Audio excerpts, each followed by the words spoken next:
Welcome, this is John Hyman from Commercial Real Estate Online. This is another training video and coaching video for commercial real estate brokers around the world.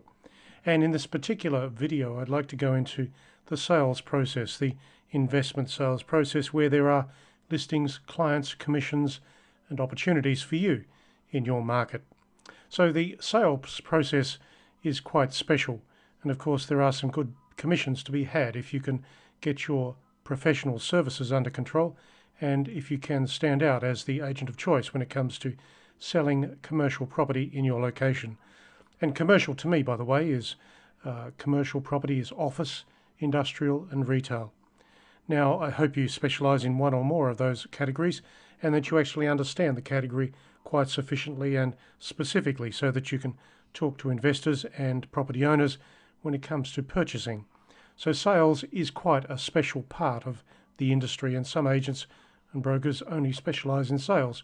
Now that's a good thing, of course, for them because the overall commissions earned from sales can be quite high. That being said, you always need listings. And the best way to approach the sales side of our industry is to get traction through controlling the listing stock. Yes, I know you can work for buyers, but the reality is if you can control the listing stock, then everything has to come to you. And that's where the opportunities are. So let's look at some of the topics within my sales matrix, which is part of the commercial real estate broker matrix, which I started earlier, and there are other videos on YouTube regards this. So this is about sales. I'll take the first heading in this subsection and I'll go to 390. Now this is a logic. It's a process of prospecting. When I work with different agents around the world, they usually ask me as to how they are going to establish their prospecting model, what works and how should they go about it. Well, I say to them they're going to need a very definite prospecting model, and I quote some numbers to them. Now the numbers here are quite simple, yet they are quite specific, and it does require a good amount of discipline. So the number is 300 and the number of days here is 90. So it is built around a process of contacting 5 people per day, 5 days a week, over a 90-day cycle. That in itself creates approximately 300 new people in your database. Now, when you look at the logic here, each 90 days you should be going back and contacting the qualified people that you found through the first process of contact. So, for example, if you speak to 5 people per day, and that is the logic here, if you speak to 5 people per day, some of those people should be contacted again in the future because you have qualified them as sellers or buyers. And in saying that, you put them into your database, into your pipeline, and in the next group of 90 days, you'll be contacting them again. So at the end of 90 days, you're contacting 5 people per day, 5 new people. Some of those people will be there again for another contact process. Of course, some of the original 5 will have dropped off because they don't have any opportunity or interest in commercial real estate to you as a broker or an agent. So the logic is 5 people per day, 5 days a week. They are new people, and you'll contact them over a 90-day cycle. That will create a database of 300. Now, as you go into the next cycle of 90 days, you'll be adding people to the list. So eventually your database list should be reaching perhaps 600 to 900 people. And those people should know you in a reasonable way. They should remember you as the agent of choice. You will be contacting them in an ongoing way and a relevant way. That is really important. You have to build trust and communication with the clients that you work with.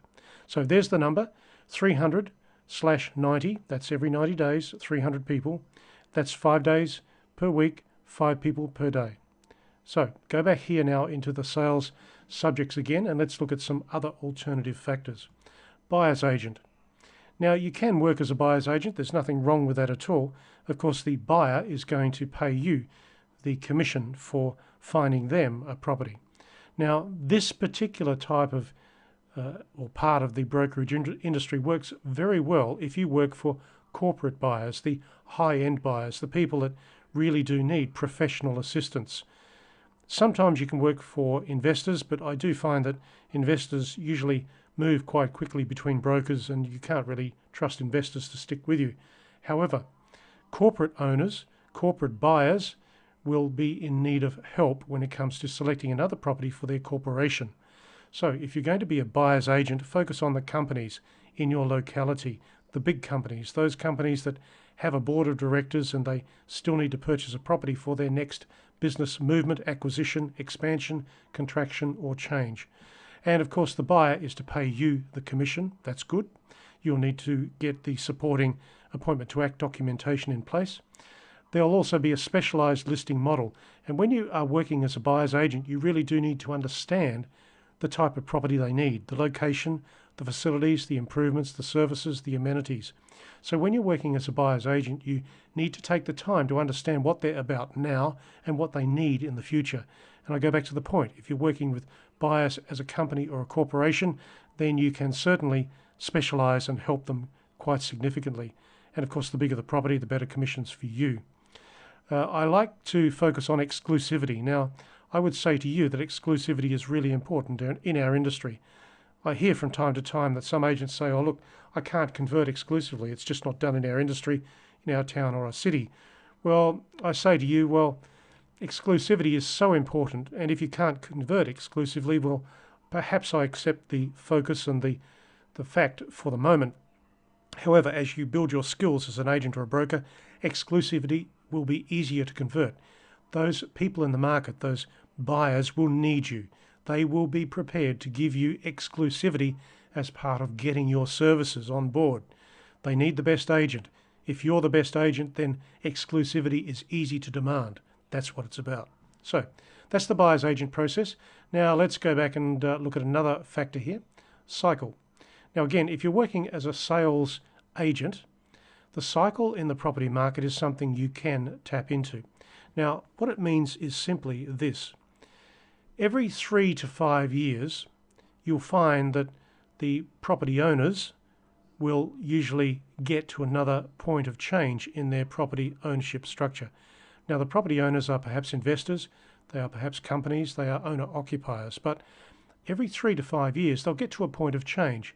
Maybe they have to dispose of a property, maybe they have to acquire another one, or perhaps they may need to invest and grow their portfolio.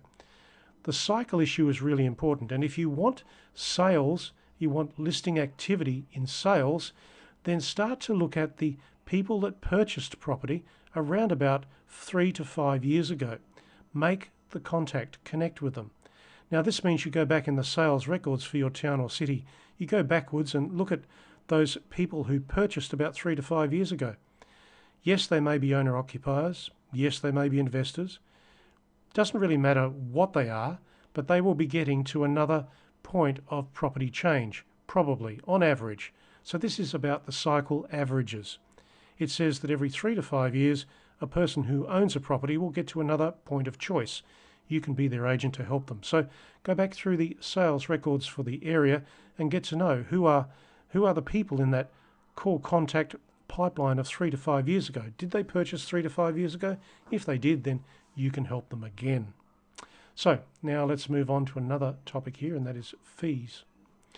Now in sales, of course, you'll set your fees usually based on some percentage of the overall price, that is the price that the property sells for.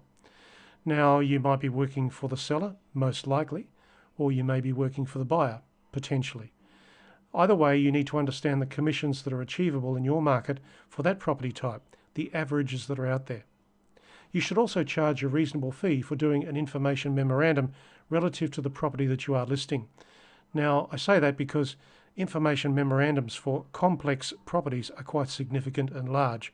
It is not unusual to charge a fee of maybe $2,000 to $3,000 as part of an information memorandum structure for a property that you have listed for sale, something that's coming up for sale. You could spend a whole week doing an information memorandum, and on that basis you can charge a fee. Yes, you have to tell the client about that, of course. It's in addition to your commission, but it's all about presenting and pitching your services correctly so that the client understands that yes, there is a commission for doing the job and creating the successful transaction, but yes, there's also a fee for an information memorandum at the front end of the transaction where you're going to create churn and opportunity with the people that potentially may buy the property. Of course, there's also another fee here, and that is the marketing fees. They should be vendor paid. The property will be marketed, most commonly, in the local area, perhaps regionally if it's a larger property of greater note, but the marketing fees should be vendor paid. Now, again, we go back to a point. Some agents will say, well, look, it's just not done. The vendors will not pay marketing fees. Well, I say to you again, it comes back to how good an agent you are. If you are the top agent for the area, well, then you should be able to convert marketing fees for a top job. If the agent is the best agent in the location, then the marketing fees that are demanded as part of the exclusive listing process should be payable by the vendor. That's the way it works. So now let's go a little bit further and have a look at the type of investors that are out there. Yes, there'll be investors in your town or city. Some will be prepared to do an on-market transaction. Others will be doing an off-market transaction. Now, to get to investors, you really do need to understand that quality listings will pull them in. Every so often I get an agent or broker asking me the question, how can I find these investors? They're hidden behind company structures, company names, or perhaps investment names or property trusts. How can I find them? Well, one of the best ways to find them is to sell only quality listings. When you put a quality listing to the market, you put it on the internet, you put it through the newspapers, you will find those investors. They will come to you. Again, it goes back to the point that you really do need to control your listing stock. That's what it's all about. Exclusivity again. If you play around with open listings, you don't get the advantages of the market coming to you. Open listings are a big waste of time. Exclusivity is the way to go. Quality listings is the way to go, and that will pull the investors towards you. That's how you will find them. Of course, they go into your database, and then you'll contact them through your database on that 300 cycle that I mentioned earlier, that 90-day repeat cycle, 5 people a day, you put them into the database. So they are the investors. That's really important. Let's look at marketing. In marketing today, as part of the sales situation, you've got many different ways of approaching the market with any quality listing. You've got the typical database to work with. You should be taking any quality listing and promoting it into your database. That will be part of an email marketing process, perhaps some PDF brochures, and of course online. Database direct calls should occur when you've got a good listing come in. That is the exclusive listing. When it comes into you, start making those direct calls through your database to tell the qualified people in your database of this great listing. Make the direct calls, get back in contact. Use every quality listing as a reason to talk to other people. Of course, the internet today is 24/7 for everybody, and clients will go in and out of there all the time to look at what they're competing with. If you have a listing with a client, they'll go in there to see what other listings are out there. So make sure you're very familiar with the other listings that are on the internet in the location that are competing with your listings. There'll be newspapers locally. Of course, there is a cost to newspapers, which is quite significant, and the retention or the long-term market penetration from newspapers is quite limited. So I would always err towards internet promotion, internet marketing, with newspapers as a more minor process of marketing today. When you are marketing a property locally, make sure you get some signboards up as soon as possible. That is assuming, of course, that it's a public marketing campaign that people can see and know about. There are, of course, alternatives when a property is taken to the market, off market, and confidentially and promoted to specific people, but that's different. So let's go back to the ordinary listing that you can take to the market publicly. Then you'll need to put a good signboard on the property. The moment you do that, get out there into the location, talk to business owners and investors. On the day the signboard goes up, get into that locality and push the marketing thrust that quality listing can give you as a specialist in the location. And lastly, websites. Well, we know that there are plenty of different websites out there. You'll have your own brokerage website, hopefully. I would also hope that you have a blog structure that you use as part of your professional structure, your professional services as an agent or a broker. That is in addition to your website. Now, a blog is really easy to do. You can establish a blog very easily with WordPress or Blogger. Either way, you can talk about your listings, the property market, and many other things that are going on in your location. So get used to being a marketing person online. Make sure you spread your word. Make sure you spread your listings in very many different ways. And the marketing process today is online and offline, and it is comprehensive. So that is the marketing process. And before I close this video, I'll just cover one particular other issue which is worth talking about, and that is the methods of sale. Now, in your location, you will understand what the property market is doing. Perhaps it is active, perhaps there are certain methods of sale that are better than others when it comes to moving quality listings in today's terms. Of course, there are the alternatives for selling, such as selling at a price. Personally, I don't like this method of sale because you are declaring the price, and from that point onwards it becomes a negotiation where someone will negotiate lower, and if the property is overpriced to start with, for example, you could very well be limiting your inquiry rates from the local market. Then there, of course, is sale by negotiation, where you don't publicly promote the price, however you do request inquiries to come to you from the advert. Now, sale by negotiation is quite okay. It is a negotiation between the seller of the property and any buyers that you create. Now, the other method here is tender.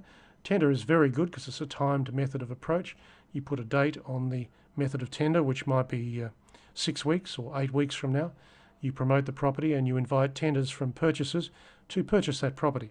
It's a very good way of pressurising the sale and getting buyers to disclose their intended purchase price and sign the documentation prior to the tender's closing. The other method which is like that, of course, is auction. Now, auction is something that's very common around the world, and auction is perhaps a little bit faster and easier than the tender process. So just be aware of the two different methods. You have the tender process and you have the auction process. Now, as part of choosing the best methods of sale, you should check out all the competing properties in the location.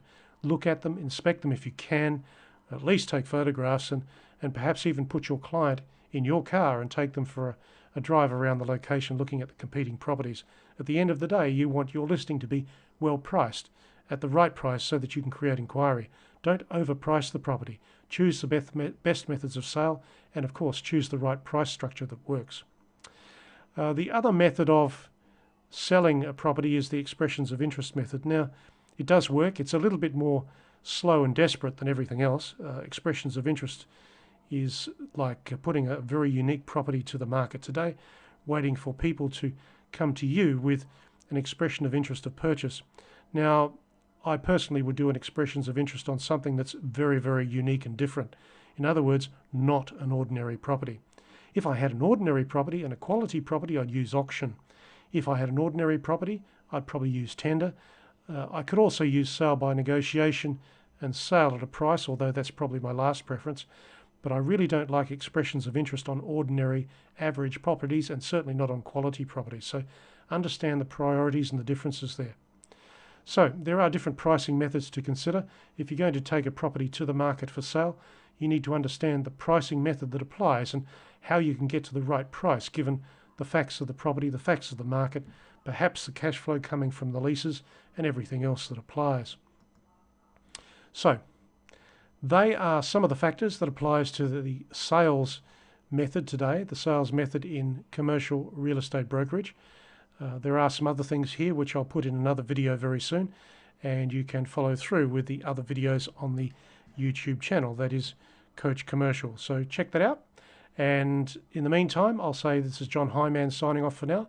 If you haven't visited us before, please check out the website, which is commercial-realestate-training.com. At the website you'll get plenty of tips, tools and ideas relating to commercial real estate sales, leasing and property management.